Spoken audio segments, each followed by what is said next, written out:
My message is that we'll be watching you.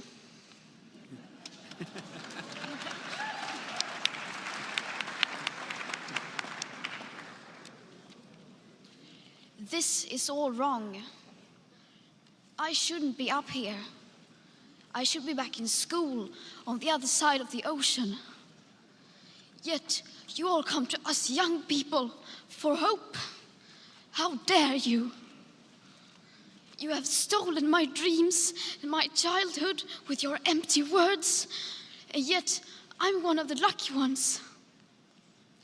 People are suffering, people are dying, entire ecosystems are collapsing. We are in the beginning of a mass extinction, and all you can talk about is money and fairy tales of eternal economic growth. How dare you?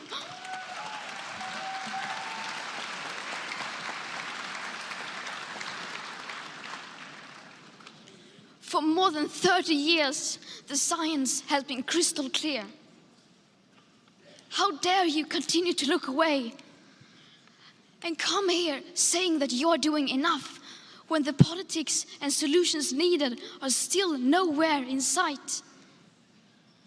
You say you hear us and that you understand the urgency. But no matter how sad and angry I am, I do not want to believe that. Because if you really understood the situation and still kept on failing to act, then you would be evil, and that I refuse to believe.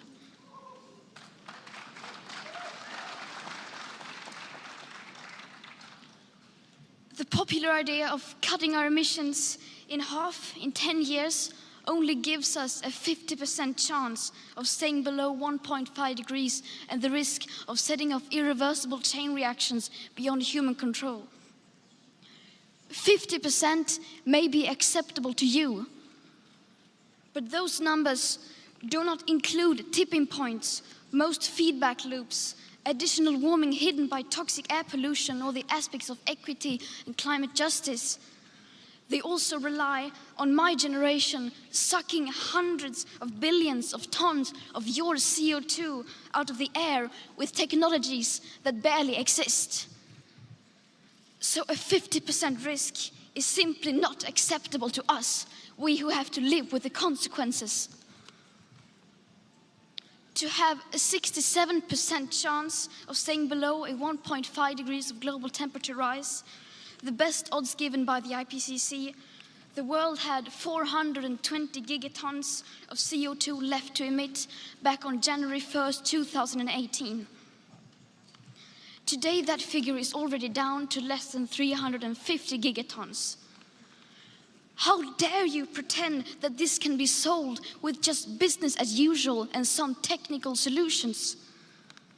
With today's emissions levels, that remaining CO2 budget will be entirely gone within less than 8.5 years. There will not be any solutions or plans presented in line with these figures here today, because these numbers are too uncomfortable and you are still not mature enough to tell it like it is.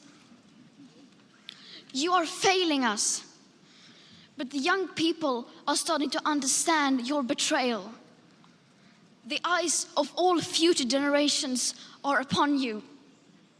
And if you choose to fail us, I say we will never forgive you.